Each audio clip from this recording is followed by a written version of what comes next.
Do you find yourself craving all things pumpkin when the weather changes? I don't know what it is, but as soon as fall comes around and the leaves start turning colors and there's the crisp fall mornings, I just crave everything pumpkin. I love pumpkin ice cream, pumpkin smoothies, pumpkin lattes, and of course, pumpkin bread. And so today I want to share with you a recipe that my daughter and I created last year around this time, and it is a homemade pumpkin bread that is a spin-off of Joanna Gaines' banana bread recipe. And in this recipe, I do have a secret ingredient that I will show you here shortly. So let's get started and let me show you what we are cooking today. So for today's recipe, you can find the complete recipe with instructions on my blog at thefloweringfarmhouse.com. If you go to the search bar and type in pumpkin, this recipe will come up with several other delicious pumpkin recipes. So to get started for today, we are going to need 1 stick of butter, 2 eggs, baking soda, flour, brown sugar, vanilla, salt, a can of pumpkin pie spice, and my secret ingredient, butterscotch chips. If you do not have butterscotch, don't worry, you can still make this recipe and omit the butterscotch. Okay, so let's get started. We're gonna start by melting some butter. So I'm gonna grab this butter here. I'm gonna come over to the stove top, and I am going to put this butter here in the pot to start melting it. This recipe does require melted butter that has been cooled, so it is a good idea to do this at the beginning. And of course, it never comes off easily. There we go. So I'm gonna take off the lid and I'm gonna put this butter in my caraway pot. I'm gonna turn the setting on to almost low, and I'm going to let this sit right here, and I will check in on this as the butter melts. Okay, now that I have the butter melting on the stovetop, I am going to get my pan ready for going in the oven. So I like to use an 8x8 baking pan along with some parchment baking paper. And so I'm gonna open this up here.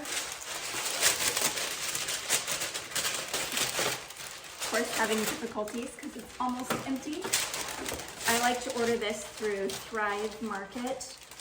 It ships so quickly to my door. So I'm gonna cut a piece here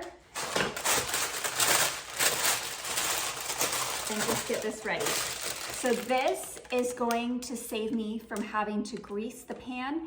And when it's all done cooking, I love that I can just literally pop it right out of the pan and have it ready to serve.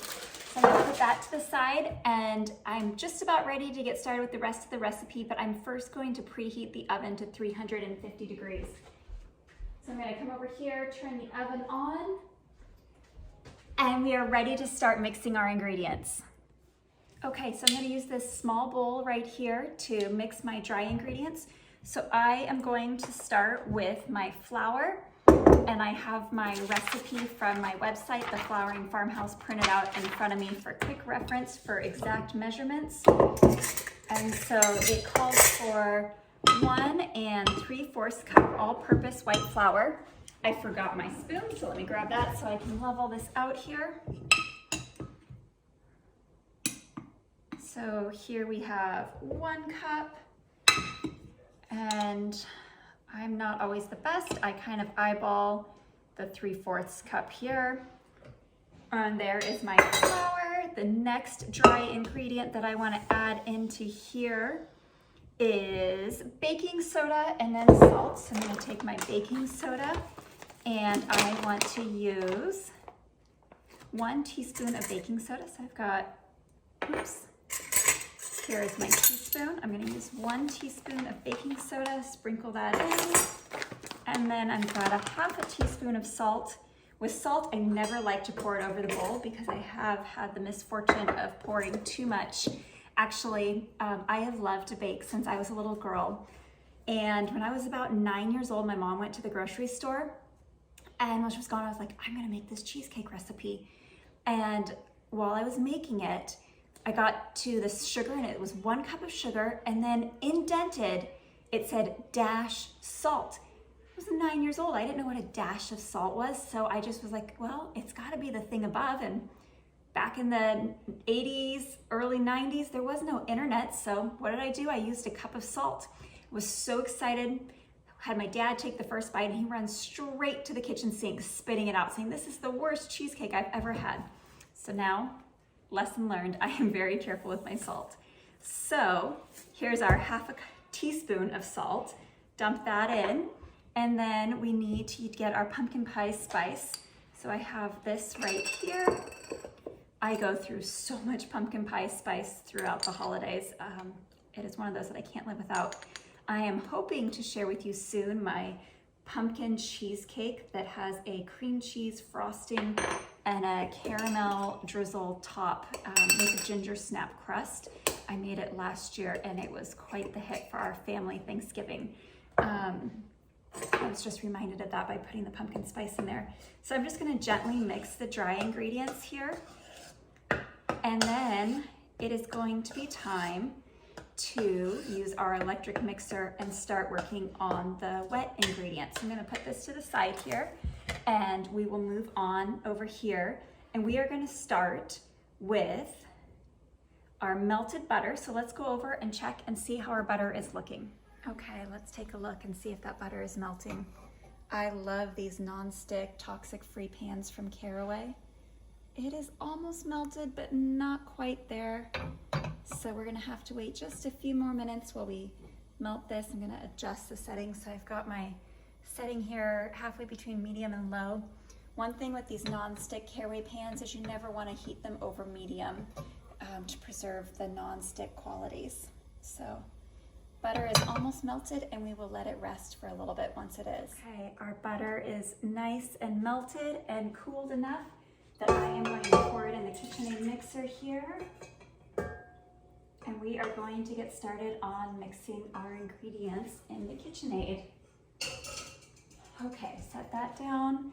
So I have the butter in here. The next thing I am going to add is my brown sugar. So I am going to measure it out and then I'm going to pour the brown sugar in here. So I like to pack it down nicely. And then I'm gonna dump it in here. I'm gonna take this out while I do this part. So I'm gonna dump my brown sugar in. Okay, so I have my brown sugar and my butter. I'm going to add the entire can of pumpkin next, and that is about 15 ounces of pumpkin. This makes the bread so nice and moist and tasty. This mixed with the pumpkin pie spice gives such a wonderful fall flavor to this bread. We like to eat this bread for breakfast. It also makes a wonderful after-school snack or a mid-morning treat with a cup of coffee. That's probably my favorite way to do this. Then I have 2 eggs to add here. So I actually don't like to dip them straight in. I like to dip them into a little bowl to make sure I don't get any egg yolk or there's nothing wrong with the egg. So I'll take 1 egg, pour it into my mixer, and then I'll crack the second egg. I didn't get that. Could you try again? And of course my watch thinks that I'm talking to it, not you. Let's see if we can I'm not sure silence I that. understand. Anyone else ever had that? I feel like it's happened a few times in like an embarrassing situation where Siri should not be responding, like I'm in a meeting or something. Okay, let's make sure I don't forget where I'm at here. So we have the melted butter, we have the brown sugar, we have the pumpkin, 2 eggs, and I still need vanilla. And we want to add 1.5 teaspoons of vanilla. I absolutely love the flavor of vanilla added to recipes. So I'm gonna pour the vanilla in. Sometimes I will go a little overboard with the vanilla. And now we're ready to mix.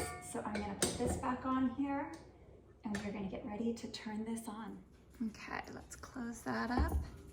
We're gonna lock the machine and turn it on here about to 2 or 4. Let it start mixing. Once I know it's not gonna splatter, I'll turn it up here.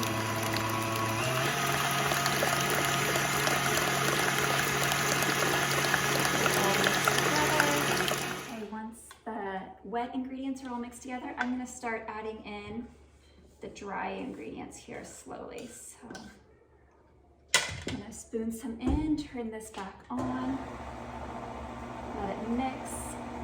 And I will keep doing this until I have used all of my flour mixture here. Okay, it's almost all mixed together. This is a super simple and easy pumpkin bread to make. I love how it probably takes less than 10 minutes to prepare it all and get it in the oven. Okay, and last we have our butterscotch chips. We'll do a generous half cup of butterscotch here. Dump those in. I will turn this on lightly to let it mix up. And we are almost ready to pour this in the pan and put it in the oven. Okay, so now that we have everything mixed together, I'm just gonna scrape a little bit of this off the beater here so I can save as much as possible. So tempting to want to lick this beater here. I remember as a little kid always being by my mom wanting to help her clean the beater. I know my daughter loves to do the same as well. So, okay, almost. Okay, so I'm just trying to smooth this out so that it will cook evenly. It doesn't have to be perfect. I'm just gonna shake that off. And then there is actually one more thing that I like to do. And this is what I call the true secret ingredient. And I'm almost out of this. And if anyone knows, please leave a comment and let me know. I cannot find this decorative sparkling sugar anywhere. It has lasted me for over a year and I'm almost out of it. This, I just sprinkle a little bit. I literally take a pinch, kind of like my dash of salt, and I sprinkle it just like this. And when it comes out of the oven, wait and see how beautiful that top looks. So, all right, let's get this pumpkin bread in the oven.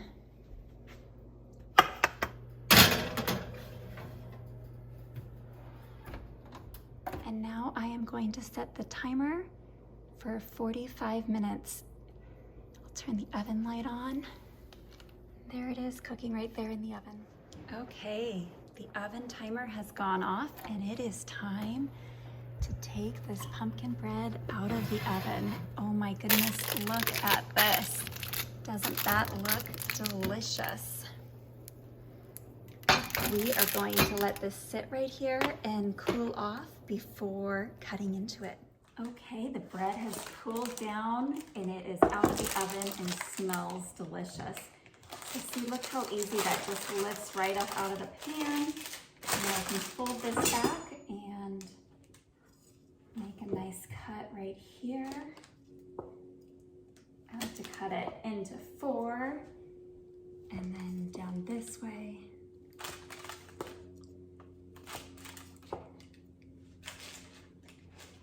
And then there you go, look at that, yummy, gooey butterscotch inside.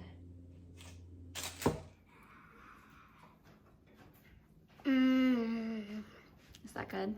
All right, be sure to head to thefloweringfarmhouse.com to get the full instructions for making this homemade pumpkin bread.